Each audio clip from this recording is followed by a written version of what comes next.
계속해서 뉴스 파헤치기 이어갑니다. 오늘 뉴스 파헤치기 두 가지 주제 준비되어 있는데요. 이 화성 8차 사건의 범인으로 지목된 52살 윤모 씨가 지난 20일 오후 충북 NGO 센터에서 기자들과 인터뷰를 했다는 소식 준비되어 있습니다. 오늘 이 소식에 대해 자세히 알아보도록 하겠습니다. 네, 변호사님, 네. 먼저 이번 사건 정리 간단하게 좀 해주시죠. 네, 지금 제가 말씀드릴 사건은 이춘재 씨가 범한 화성 연쇄 살인 사건 총 10건 중에 8차 사건과 해당되는 겁니다. 네. 1988년 9월 16일 날 화성군 태안읍 진안리 자택에서 사건 당시 13세였어요. 네. 피해자인 어린 소녀가 이춘재에 의해 성폭행을 당한 뒤 피살이 됐습니다. 근데 이 사건의 범인으로 그 다음에 지금 윤모 씨가 지목이 됐던 거예요. 네. 그래서 수사를 받아서 결국 1심에서 유죄 판결을 받았는데 형량도 무기징역형을 선고받았습니다. 아, 선고받았을 당시는요? 네. 네. 그리고 또 1심에서는 윤 씨가 범행을 인정한다라고 얘기를 했었어요. 그런데 2심, 그다음에 3심까지 결국 갔는데 네. 다 이건 내가 한 게 아니다. 내가 사실은 내가 안 했는데 그냥 뭐 1심에서는 어쩔 수 없이 내가 빠져나갈 수 있는 방법이 너무 다 그냥 막 강압과 폭행과 이런 식으로 증거가 다 조작된 상황이기 네. 때문에 어쩔 수 없어 그냥 인정했지만 내가 이제서야 진실을 말하겠다라고 하면서 네. 2심, 3심 진행했지만 받아들여지지 않았어요. 그래서 결국은 복역을 하신 거죠. 네. 그래서 지금 청주교도소에서 20년간 복역을 하던 중에 가석방이 돼서요. 2009년에 출소하셨어요. 그렇군요. 근데 계속 이제 원래 고향은 여기가 청주가 아니셨다고 하는데 네. 이 사건을 통해서 사실 20년 동안 이제 청주에 사실 계신 그렇죠. 거잖아요. 복역을 네. 하신 거잖아요. 그러다 보니까 사실 어떤 친척 관계라든지 그다음 어떤 연결고리 이런 부분들이 다 끊어지셔서 네. 그냥 청주에 계속 머무르셨다고 합니다. 정말 많은 국민들이 또 이 사건에 대해서 많이 충격을 받았고 저 또한 그랬는데 이 윤 씨가 당시에 강압 수사로 인해서 이렇게 좀 거짓 진술을 했다 이런 것까지 밝혀지지 않았습니까? 그래서 윤모 씨가 기자회견에서 당시 수사했던 검찰 관계자에 대한 심경을 토로를 했다고 하던데 어떤 심경을 좀 밝혔습니까? 네, 지난 20일 날 충북 NGO 센터에서 네. 자신의 이제 얼굴을 드러내면서 이제 기자회견을 했어요.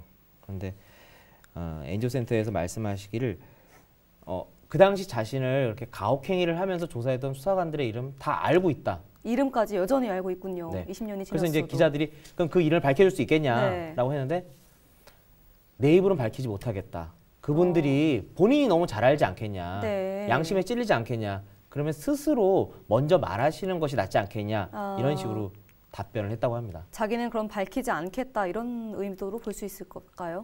그러니까 이제 기다려주겠다라는 거죠. 그러니까 엎드려 절박기식이 아니라 네. 스스로 자신의 잘못을 뉘우치고 이제 와서라도 용서를 구한다면 네. 받아줄 의향이 있다. 그런 식으로 해석이 됩니다. 그렇군요. 좀 궁금해지는 게 윤 씨가 당시에는 인터뷰를 하지 않겠다라고 밝혔거든요. 네. 갑자기 이렇게 좀 인터뷰를 하게 된 배경에는 어떤 것들이 있을까요?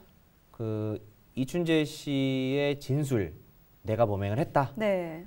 것과 최근 그 진술을 바탕으로 해서 지난 13일 날 재심 청구를 했어요. 수원지방법원에요. 그러다 보니까 이제 어느 정도 자신의 결백을 입증할 수 있는 단계가 됐다라고 생각을 해서 네. 이렇게 기자회견까지 했던 것 같습니다. 그렇군요. 윤 씨가 형사들과의 대질 조사를 또 시도를 했다고 하던데요. 이건 어떤 내용입니까? 이 윤 씨 사건과 관련해서, 즉 이춘재 씨의 8차 범행과 관련해서 네. 최근에 이제 4차 참고인 조사를 벌였다고 합니다. 그런데 그 과정에서 그러면 그 당시 윤 씨를 조사했던 수사관들과 한번 대질 조사를 했으면 좋겠다라는 네. 제안을 했었는데요. 당시 경찰들이 그걸 거부했다고 합니다. 아, 경찰 측에서 거부를 예. 한 건가요? 예. 그렇군요. 아무래도 좀 마주치기 좀 껄끄러운 면이 그랬던 것 있었겠죠. 그렇군요. 잠시 저번 4차 참고인 조사 때 이야기를 언급을 해보자면요. 이 사건 재심 청구를 돕는 박준영 변호사가 윤 씨가 당시에 담장을 넘었다고 진술을 하지 않았습니까? 그렇죠. 이것에 대해서 강하게 좀 부연을 했다고 하던데요. 그러니까 말이 안 된다니 부인을 한 거죠. 그러니까 네. 무슨 얘기냐면 강압 조사로 조소가 그러니까 허위 날조된 거다. 왜냐하면 지금 NGO 센터에서도 이제 기자회견을 들어올 때 윤 씨의 모습을 이제 다 뭐 언론에서도 이제 보도가 되는데요. 네. 쩔뚝쩔뚝거리면서 들어오셨어요. 소아마비가 있던 맞습니다. 것으로 알고 있거든요. 근데 이런 분이 어떻게 네. 창을 넘어서 자연스럽게 도망을 갈 수가 있겠냐? 네. 그건 불가능하다. 그 책상에 남아있는 발자국만 보고서 그냥 윤 씨가 범인이다 이렇게 했는데 그것 자체가 좀 억측이다 네. 이런 입장입니다. 지금 생각해 보면 그렇게 좀 억측이었다는 게 당시에는 왜 그 당시 입증이 안 됐는지 참 답답한데 윤 씨가요 이 법 최면과 거짓말 탐지기 조사를 받기로 했다고 하던데 네. 거짓말 탐지기 조사가 실제로는 증거 자료가 되지 않는다고 전에 맞습니다. 말씀해 주셨는데 네. 어떻게 된 거죠? 그러니까 이제 자신의 어떤 결백을 입증하기 위해서 과거에 있는 기록들이 보존되지 않은 부분들이 있습니다. 네. 그래서 현재 이제 동원할 수 있는 방법은 윤 씨조차도 예전에 내가 어떤 식으로 조사를 받았는지 기억이 희미한 부분이 있으니까 네. 최면 그다음에 거짓말 탐지기 조사 등을 지금 제안을 했는데 정작 그 윤 씨는 그 거짓말 탐지기 조사에 대해서는 약간 좀 보류하는 입장이에요. 다른 게 아니라 기계에 대한 좀 불신이 있다라는 거예요. 아. 또 그동안 자기가 억울하게 누명을 본인 주장에 따르면 네. 억울하게 누명을 쓰는 과정에서 어떤 이런 거짓말 탐지기 조사도 받았던 것 같아요. 근데 그것이 자기에게 불리한 결과가 나온 걸 기초로 해서 계속 추궁을 당했던 경험들이 안 좋게 계속 남아 있으니까 네. 하고 싶지 않다라는 그런 입장을 밝히고 있는 것 같고요.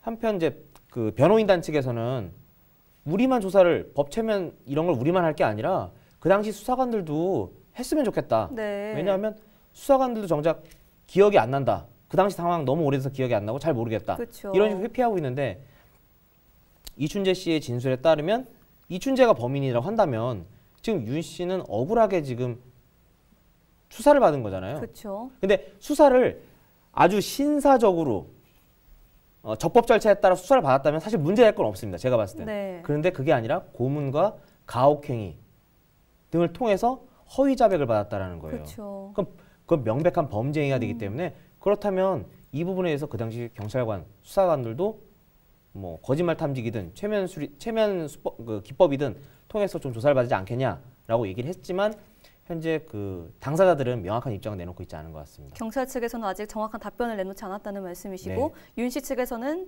그 예전에 그 나쁜 기억을 떠올리게 하기 때문에 원하지 않는다라고 지금 밝힌 상태군요. 네. 네, 윤 씨는 지난 2009년 청주 교도소에서 가석방된 후에 아까 말씀하셨던 것처럼 가족의 품으로 돌아가지 못하고 청주 지역에 좀 머물렀다고 하셨는데요. 네, 가족이랑은 연락이 전혀 되지 않는 상태인가요? 네, 일단은 죄인이라는 낙인, 그쵸. 더군다나 이게 절도나 가벼운 범죄도 아니고 그렇죠. 그렇죠. 그렇기 때문에 사회에서 자신을 어떻게 바라볼지 그게 두려웠던 것 같아요. 네. 그래서 차마 예전은 고향으로 돌아가기도 엄두가 안 났었고요. 그래서 그러다 보니까 또 20년이라는 세월 자체에 그 시간이 참 무서웠던 거예요. 네. 그 과정 속에서 가족들, 친지들 다 이게 인연이 다 끊어졌던 거죠. 그러다 보니 계속 청주에 머물러 계셨던 것 같습니다. 네, 현재 윤 씨의 심정 참 복잡할 것 같은데 좀 어떻게 밝혔습니까? 윤 씨가 이런 말을 했어요. 이제라도 돌아가신 부모님께, 특히 어머니께 떳떳할 수 있어서 너무나 감사하다라는 네. 얘기를 했고요. 또 이춘재 씨에 대한 참 어쨌든 감사한 마음을 표했습니다. 오히려 이제 밝혀주어서 고맙다라는 그렇죠. 거죠. 네. 네. 어머니를 그리워하면서 또 오래전에 연락이 끊긴 외가족들의 행방을 좀 찾는다는 소식이 들리거든요. 네. 네, 찾았습니까? 어떻습니까? 아직은 못 찾으신 것 같고요. 네. 그 어머니는 안타깝게도 이 윤 씨가 초등학교 3학년 때 사고로 돌아가셨다고 해요. 근데- 일찍 돌아가셨군요. 근데 어머님이 돌아가신 이후에 네. 특히 외가와의 관계는 많이 끊어졌다고 합니다. 그리고 더군다나 이 사건을 억울하게 누명까지 쓰다 보니까 거의 지금 연락이 안 되고 있는데요. 이 사건을 통해서 이제 지역 사회에서 윤 씨를 좀 지지하는 그래 다시 그러니까 물론 억울하게 누명을 썼던 부분들 우리가 다 이해할 수 있고 네. 당신의 결백을 믿는다는 이런 지지를 표하는 분들이 많이 계신 것 같아요. 그러다 보니까 이제는 좀 글쎄 이런 표현 어떻게 좀 음지에서 좀 양지로 떳떳하게 자신을 드러내면서 이제 네. 말씀하시면서 덧붙여서 그동안 잊고 지냈던 친지 그리고 우리 어머니에 대해서 좀 알고 계신 분들 연락을 바란다. 어머니께서 아마 진천 분이시라고 지금 기자회견 때 얘기했던 것 같아요. 그렇군요. 네, 그래서 혹시라도 알고 계신 분이 계시면 그 윤 씨에게 연락을 주시면 아마 소중한 정보가 될 것 같습니다. 그렇네요. 이 억울한 누명이 풀리면 윤 씨가 다른 자기처럼 억울한 상황에 처인 사람들을 위해서 제2의 좀 도와주는 삶을 살고 싶다 이렇게 밝혀서 또 많은 분들의 또 감동을 받았는데 네. 네, 어떻게 말을 했습니까? 윤 씨가 아마 천주교 신자이신 것 같아요. 네. 그 세례명이 빈첸시오라고 하는데요. 네. 그 남을 도우며 살고 싶다라고 하고 있고요. 특히 본인이 물론 아직 결과는 나와봐야 알겠지만 어쨌든 누명을 자신은 알 거 아닙니까? 내가 누명을 쓰고서 20년 이상 20년 가까이 복역을 했다라는 것 네. 자체가 또 다른 사람에게 이런 사람이 있다고 하게 되면 그 사람 내가 적극적으로 발벗고 나가 도와주고 싶다. 그런 일에 내가 좀 기여하고 싶다. 네. 그런 의사를 표시했습니다. 네. 네, 윤 씨는 자신의 누명을 벗으면 이 자신의 세례명 빈첸시오처럼 자기와 같이 억울한 상황에 처한 남을 도우며 살고 싶다고 전했는데요. 윤 씨의 바람처럼 재심에서 정확한 판결이 나오길 바라며 오늘 뉴스 파헤치기 다음 소식으로 이어가 보도록 하겠습니다.